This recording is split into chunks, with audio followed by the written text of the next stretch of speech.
আসসালামু আলাইকুম। চলে এলাম নতুন ক্লাসে। Welcome all of you to my class. আজ আমরা করব সায়েন্স ক্লাস, বিজ্ঞান ক্লাস, ক্লাস 5 এর বিজ্ঞান মহাবিশ্ব অধ্যায়। মহাবিশ্ব অধ্যায়টা আজকে আমি তোমাদের বোঝাবো। ওকে, আচ্ছা, লেটস গেট স্টার্টেড।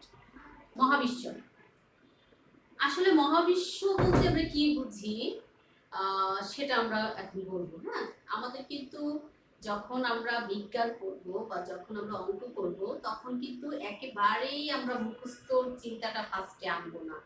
আমাদের ফার্স্টে আমাদের মাথায় আনতে হবে, আমার জিনিসটা বুঝতে হবে, বুঝে তারপরে নিজের মাথায় নিয়ে তারপরে নিজের মতো করে বোঝায় লেখাটাই হচ্ছে ট্যালেন্টের কাজ। ওকে, আচ্ছা, তাহলে মহাবিশ্বতে আমাদের কি বলেছে দেখো। মহাবিশ্ব কি জিনিস? মহাবিশ্ব হচ্ছে, আমরা মনে করো রাতে আকাশের দিকে যখন তাকাই তখন কি দেখতে পাই? তখন চাঁদ তারা দেখতে পাই। দিনের আকাশে আমরা কি দেখতে পাই? দিনের আকাশে আমরা সূর্য দেখতে পাই, তাই না? তাহলে আমরা এই যে রাতের আকাশে চাঁদ দেখতে পাই, তারা দেখতে পাই, দিনের আকাশে সূর্য দেখতে পাই, এই যে যে সূর্য তারা এগুলো চাঁদ এগুলো কিন্তু সবই গ্রহ, উপগ্রহ, নক্ষত্র। অর্থাৎ সূর্য হচ্ছে নক্ষত্র, পৃথিবী বা পৃথিবীর মতো আরো যে গ্রহগুলো আছে যা সূর্যকে চারদিকে প্রদক্ষিণ করছে, সূর্যকে প্রদক্ষিণ করছে অনবরত, সেই গ্রহগুলো এবং গ্রহগুলোকে অনবরত প্রদক্ষিণ করছে কে? উপগ্রহ। তাহলে এই গ্রহ, উপগ্রহ, নক্ষত্র এদের সংখ্যা কিন্তু অসংখ্য, কোটি কোটি কোটি কোটি। তাহলে এই সব গ্রহ, উপগ্রহ, নক্ষত্র, এই ধূমকেতু, ধূলিকণা, গ্রহাণু, এই সমস্ত কিছু নিয়েই আমাদের মহাবিশ্ব। মোট কথা মহাবিশ্ব মানে হচ্ছে সমস্ত শক্তি, অর্থাৎ তোমার টাইম, ইভেন টাইম পর্যন্ত, সময় পর্যন্ত, সময়টা পর্যন্ত আমাদের মহাবিশ্বের মধ্যে পড়েছে। অর্থাৎ সমস্ত গ্রহ, উপগ্রহ, নক্ষত্র, গ্রহাণু, ধূমকেতু এবং ধূলিকণা, গ্যাস, এই সব কিছু নিয়ে আমাদের মহাবিশ্ব। তাহলে এই মহাবিশ্বের আকার বা আকৃতি সম্পর্কে আমাদের কোনো ধারণা এখনো বিজ্ঞানীরা নির্দিষ্ট কোনো ধারণা দিতে পারেনি যে মহাবিশ্বের আকারটা কতটা বড়। অর্থাৎ প্রতিনিয়তই বিজ্ঞানীরা নতুন নতুন গ্রহ, উপগ্রহ আবিষ্কার করছে, তার মানে মহাবিশ্ব কত বড়, কত বিশাল, সেটা সম্পর্কে আমাদের বিজ্ঞানীরা এখনো আবিষ্কার করতে পারেনি। তাহলে আমরা মহাবিশ্ব সম্পর্কে বুঝলাম যে মহাবিশ্ব হচ্ছে আমাদের সূর্য আমাদের সূর্য একটা নক্ষত্র, এরকম নক্ষত্রের মতো অসংখ্য নক্ষত্র। এই যে আমাদের সূর্যের মতো নক্ষত্র যে গ্যালাক্সির অন্তর্ভুক্ত, এরকম অসংখ্য গ্যালাক্সি, নক্ষত্র, গ্রহ, উপগ্রহ সবকিছু নিয়েই আমাদের মহাবিশ্ব। তাহলে দেখো এখানে আমাদের বইতে কি লিখেছে, যে রাতের আকাশে খালি চোখে অসংখ্য তারা ও নক্ষত্র দেখতে পাই দূরবীক্ষণ যন্ত্রের সাহায্যে। অর্থাৎ আমরা যখন খালি চোখে দেখি তখন অসংখ্য তারা নক্ষত্র দেখতে পাই। এরপরে যখন আমরা দূরবীক্ষণ যন্ত্রে দেখি তখন ওগুলোকে, দূরবীক্ষণ যন্ত্রের কাজটা কি? দূরবীক্ষণ যন্ত্র কি করে? আমাদেরকে অনেক দূরের জিনিস কাছে এনে দেখায়। অর্থাৎ দূরের যে জিনিসটাকে আমরা ছোট দেখতে পাচ্ছি সেটাকে যখন কাছে আসবে তখন কি আমরা বড় দেখতে পাবো। তাহলে দূরবীক্ষণ যন্ত্রের কাজ হচ্ছে অনেক দূরের জিনিসকে অনেক কাছে এনে বড় করে আমাদেরকে দেখানো। তাহলে মহাবিশ্ব সম্পর্কে জানতে হলে, অর্থাৎ গবেষণা করতে হলে বিজ্ঞানীরা কি করে? বিজ্ঞানীরা এই যে মহাকাশে কি কি আছে, গ্রহ, উপগ্রহ, নক্ষত্র, এই সমস্ত কিছু নিয়ে গবেষণা করার জন্য দূরবীক্ষণ যন্ত্র ব্যবহার করে। তাহলে দূরবীক্ষণ যন্ত্রের সাহায্যে তুমি সেই নক্ষত্র সমূহকে আরো স্পষ্ট দেখতে পাবে। দূরবীক্ষণ যন্ত্রের সাহায্যে অনেক দূরের বস্তু অনেক বড় দেখা যায়, যেটা আমি বললাম, ঠিক আছে? এটা আমাদের মহাকাশের দূরবর্তী বস্তু পর্যবেক্ষণে সাহায্য করে। মহাকাশে গ্রহ, নক্ষত্র এবং গ্যালাক্সি নিয়ে গবেষণা করতে বিজ্ঞানীরা দূরবীক্ষণ যন্ত্র ব্যবহার করে। তাহলে মহাকাশে আমাদের যে গ্রহ, উপগ্রহ, নক্ষত্র আছে, গ্যালাক্সি আছে, এই সব কিছু নিয়ে এই গবেষণা করার জন্য আমাদের বিজ্ঞানীরা দূরবীক্ষণ যন্ত্র ব্যবহার করে। এবার দেখো মহাবিশ্ব এবং পৃথিবী। মহাবিশ্বের আকার, আমি এটা তোমাদেরকে এখন আগেই বলে ফেলেছি যে মহাবিশ্বের আকার কত বড় সেটা এখনো বিজ্ঞানীরা জানে না, ঠিক আছে? এখন দেখো এখানে আমাদের কিছু ছবি দেওয়া আছে। এই যে দেখো, এইটা হচ্ছে সূর্য, এটা হচ্ছে পৃথিবী, এটা হচ্ছে চাঁদ। আমরা জানি সূর্যকে কেন্দ্র করে একটা নির্দিষ্ট কক্ষপথে পৃথিবী ঘুরছে। নির্দিষ্ট কক্ষপথে পৃথিবী সূর্যকে কেন্দ্র করে ঘুরছে। আবার পৃথিবীকে কেন্দ্র করে একটা নির্দিষ্ট কক্ষপথে চাঁদ ঘুরছে। পৃথিবী হচ্ছে একটা গ্রহ, সূর্য হচ্ছে একটা নক্ষত্র, চাঁদ হচ্ছে একটা উপগ্রহ, যা আমাদের পৃথিবীর একমাত্র উপগ্রহ। আর এই সূর্যের আমাদের পৃথিবীর মতো আরো মোট 8টা নক্ষত্র আছে। পৃথিবীর মতো আরো 7টা, মোট 8টা গ্রহ সূর্যকে কেন্দ্র করে ঘুরছে। আচ্ছা, তাহলে দেখো পৃথিবী থেকে সূর্যের দূরত্ব হচ্ছে কত? 15 কোটি কিলোমিটার। পৃথিবী থেকে সূর্যের দূরত্ব হচ্ছে 15 কোটি কিলোমিটার। ঠিক আছে, 15 কোটি কিলোমিটার দূরত্ব। একক, দশক, শতক, সহস্র, অযুত, লক্ষ, নিযুত, কোটি। 15 কোটি কিলোমিটার হচ্ছে পৃথিবী থেকে সূর্যের দূরত্ব। আর পৃথিবী থেকে চাঁদের দূরত্ব হচ্ছে 3,84,400 কিলোমিটার। এবং আমরা জানি যে আলোর বেগ হচ্ছে প্রতি সেকেন্ডে 3 লাখ কিলোমিটার। আলোর বেগ প্রতি সেকেন্ডে 3 লাখ কিলোমিটার। তাহলে আলোর বেগ যদি প্রতি সেকেন্ডে 3 লাখ কিলোমিটার হয়, তাহলে আলো সূর্য থেকে পৃথিবীতে আসতে কত সময় লাগবে? সূর্য থেকে পৃথিবীতে আলো আসতে কত সময় লাগবে? কি করতে হবে আমাদের? সূর্য থেকে পৃথিবীতে আলো আসতে সময় লাগবে হচ্ছে 15 কোটি কিলোমিটারকে আমাদের 3 লাখ দিয়ে ভাগ দিতে হবে। 3 লাখ দিয়ে ভাগ দিলে আমাদের বের হয়ে যাবে যে কত সময় লাগবে আমাদের সূর্য থেকে পৃথিবীতে আলো আসতে। আবার সূর্য থেকে পৃথিবী থেকে এই যে আবার চাঁদ থেকে পৃথিবীতে আলো আসতে কত সময় লাগবে, সেটাকে আমাদের কি করতে হবে? 3,84,400 কে 3 লাখ দিয়ে যদি ভাগ দেই, তাহলে আমাদের এইটা চলে আসবে, এই সময়টা চলে আসবে। তাহলে দেখো আমাদের পৃথিবীতে, সূর্য থেকে পৃথিবীতে আলো পৌঁছাতে আমাদের সময় লাগে প্রায় 8 মিনিট। সূর্য থেকে পৃথিবীতে আলো পৌঁছাতে সময় লাগে প্রায় 8 মিনিট। আর চাঁদ থেকে পৃথিবীতে আলো পৌঁছাতে সময় লাগে হচ্ছে 1.3 সেকেন্ড। এখন সূর্য থেকে পৃথিবীতে আলো পৌঁছাতে যদি 8 মিনিট লাগে, তার মানে কি? আলোটা সূর্য থেকে যখন আসে তার 8 মিনিট পরে পৃথিবী আলোটায় আলোকিত হয়। এই তো ব্যাপারটা। তাহলে সূর্য থেকে আলো উৎসারিত হওয়ার 8 মিনিট পরে হচ্ছে পৃথিবীতে সেই আলোটা আসে। ঠিক আছে, তাহলে এখান থেকে আমরা এগুলো জানলাম। এখন দেখো আমরা এখানে একজন বিজ্ঞানীকে দেখতে পাচ্ছি, এর নাম হচ্ছে গ্যালিলিও গ্যালিলি।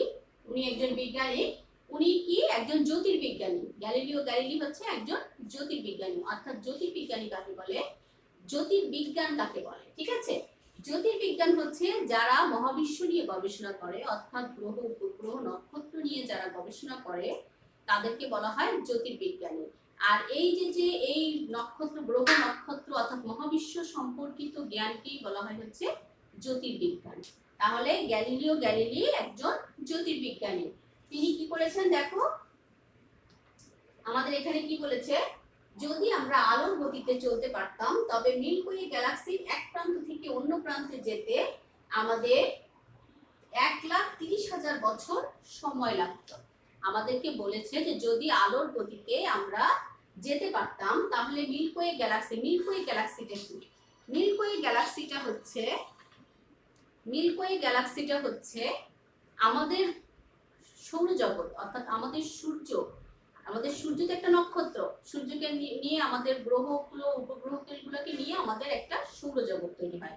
এই আমাদের সৌরজগৎটা যে গ্যালাক্সির অন্তর্ভুক্ত, সেই গ্যালাক্সিটার নাম হচ্ছে মিল্কি গ্যালাক্সি। এরকম লক্ষ লক্ষ লক্ষ লক্ষ নক্ষত্র, গ্রহ, উপগ্রহ মিলিয়ে এক একটা জগৎ আছে, এবং সেই নক্ষত্রগুলো আবার এক একজন এক এক গ্যালাক্সির অন্তর্ভুক্ত। তো আমরা যে আমাদের যে সূর্য, যে নক্ষত্র, এই নক্ষত্র যে গ্যালাক্সির অন্তর্ভুক্ত, সেই গ্যালাক্সিটার নাম দিয়েছে মিল্কি গ্যালাক্সি। ঠিক আছে, তাহলে এই মিল্কি গ্যালাক্সির এক প্রান্ত থেকে অন্য প্রান্তে যেতে আমাদের 1,30,000 বছর সময় লাগবে যদি আমরা আলোর গতিতে যাই।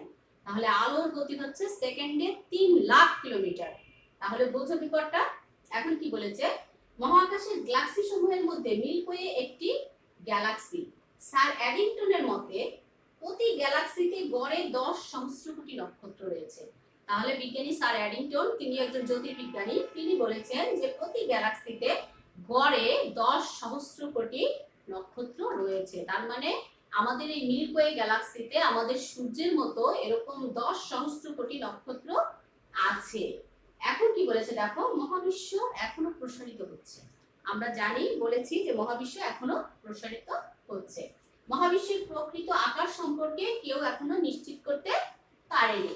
এখন দেখো বলে কি করেছে, মহাবিশ্ব কত বড়, মহাবিশ্ব সম্পর্কিত মহাবিশ্ব কত বড় সেটা এখনো বিজ্ঞানীরা বলতে পারেনি। তাহলে আমরা যেটা বললাম জ্যোতির্বিজ্ঞান, আমি আগেই বলেছি জ্যোতির্বিজ্ঞান কাকে বলে, জ্যোতির্বিজ্ঞানী কাকে বলে, সেটা হচ্ছে মহাকাশ সম্পর্কিত গবেষণাকে, মহাকাশ সম্পর্কিত গবেষণাকে আমরা বলবো জ্যোতির্বিজ্ঞান।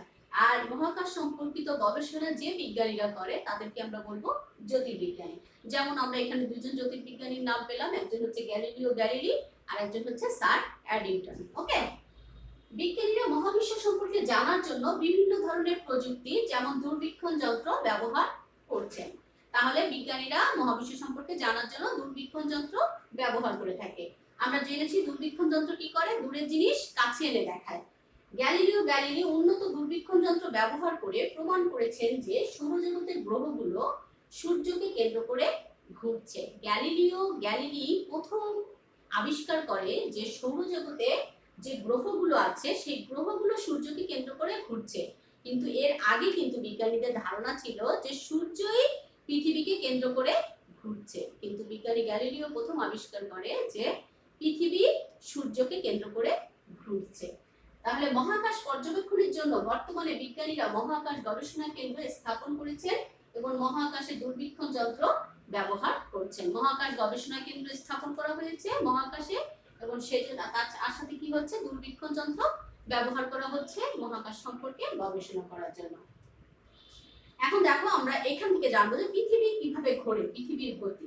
ঠিক আছে, এটা আমরা একটু পৃথিবী কিভাবে ঘোরে এটা আমরা একটা ছবি এঁকে দেখাবো যে পৃথিবী কিভাবে ঘোরে। ঠিক আছে, পৃথিবী কিভাবে ঘুরে, পৃথিবীর গতি, পৃথিবীর গতিটা আমি একটু দেখাবো। সেটা হচ্ছে কি, দেখো এই যে পৃথিবীটা, এখানে দেখো একটা ছবি দেওয়া আছে, আমাদের বইতে একটা ছবি দেওয়া আছে।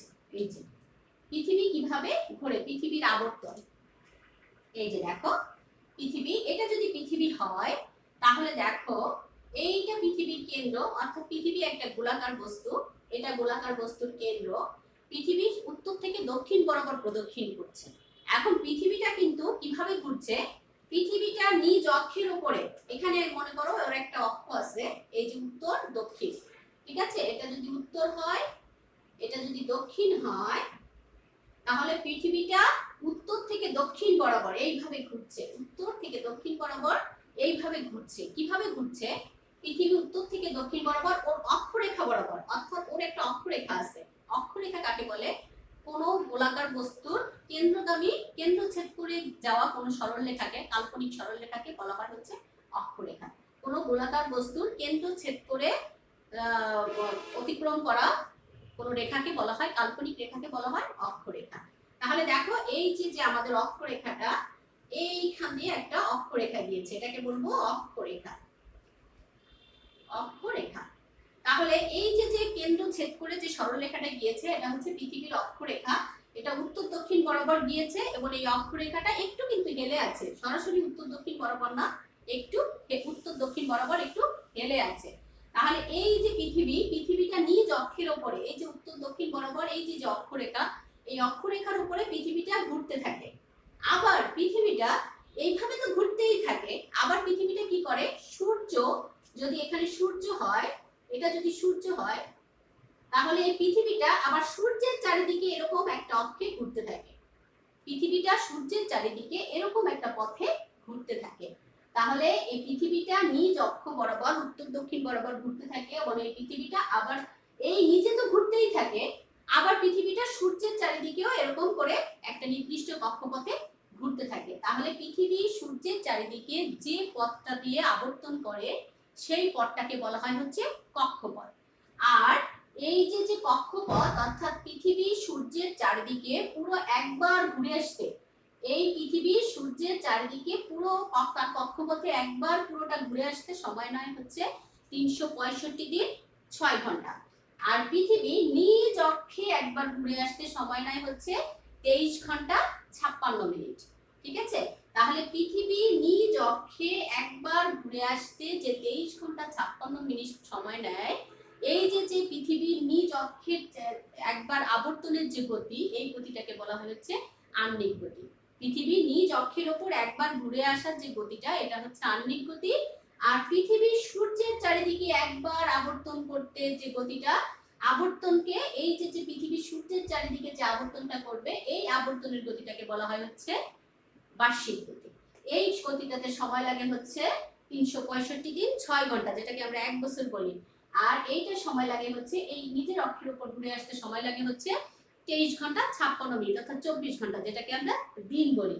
তাহলে আমাদের যদি এখন বলে যে দিন রাত কি কারণে হয়, তাহলে আমরা কি বলবো? আমরা বলবো, ও আচ্ছা আরেকটা জিনিস বলি, সেটা হচ্ছে এই যে পৃথিবী নিজ অক্ষের ওপর একবার একবার আবর্তন করে আসতে 23 ঘন্টা 56 মিনিট সময় লাগে, এই 23 ঘন্টা 56 মিনিটকে একদিন বলে এবং এই গতিটাকে আহ্নিক গতি বলে।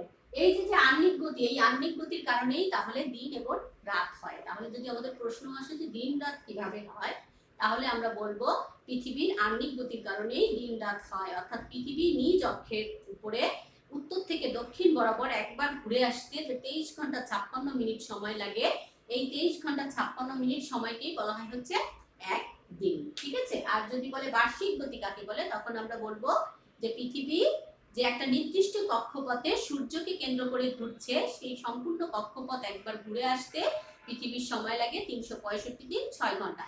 এটাকে বলবো বার্ষিক গতি, বা এই সময়টাকে আমরা বলবো 1 বছর, ঠিক আছে? তাহলে আহ্নিক গতির জন্য আমাদের দিন রাত হয়, এবং বার্ষিক গতির জন্য এবং পৃথিবীর এই যে উত্তর দক্ষিণ বরাবর হেলে থাকা এই দুইটা কারণের জন্য আমাদের এক মানে বছরের ঋতু পরিবর্তনটা হয়, অর্থাৎ দিনের পরিবর্তনটা হয় আহ্নিক গতির জন্য, আর আমাদের যে ঋতু পরিবর্তন হয় এই ঋতু পরিবর্তনটা হয় বার্ষিক গতি, এবং পৃথিবী সূর্যের চারিদিকে পৃথিবীর যে উত্তর দক্ষিণ বরাবর যে হেলে থাকে এই হেলে থাকার কারণে হচ্ছে আমাদের কি হয়, আমাদের ঋতু পরিবর্তন হয়। আচ্ছা, তাহলে আমরা এই জিনিসগুলো পরে আবার দেখবো। দেখো, আমরা এই যে অক্ষ কাকে বলে পড়লাম, যে অক্ষ হলো কোন বস্তুর কেন্দ্র বরাবর ছেদকারী কাল্পনিক রেখা। কোন বস্তুর কেন্দ্র বরাবর ছেদকারী কাল্পনিক রেখাকে বলা হয় হচ্ছে অক্ষরেখা। পৃথিবীর অক্ষরেখাটি উত্তর দক্ষিণ বরাবর ছেদ করেছে, পৃথিবীর অক্ষরেখাটি কিছুটা হেলে রয়েছে। তাহলে দেখো, এই যে পৃথিবী সূর্যের চারিদিকে পৃথিবীটা কিভাবে ঘুরছে, এই যে সূর্যের চারিদিকে পৃথিবীটা পুরো একবার ঘুরে আসতে সময় লাগে হচ্ছে 365 দিন 6 ঘন্টা। এখন দেখো টাইমটা, এখন দেখো আমাদের দিন ও রাত কিভাবে হয়, এই কথাটা আমি কিন্তু বলে ফেলেছি যে দিন ও রাত কিভাবে হয়, ঠিক আছে? তাহলে দিন ও রাত কিভাবে হয় আমরা দেখলাম। তাহলে আমরা দিন ও রাতের কিভাবে হয় সেটা ছবিটা দেখাবো এরপরের ক্লাসে, আর কিভাবে আমাদের ঋতু পরিবর্তন হয় সেটা আমরা পরের ক্লাসে দেখাবো। এই ক্লাস এখানেই শেষ। খোদা হাফেজ, দেখা হবে আগামী ক্লাসে।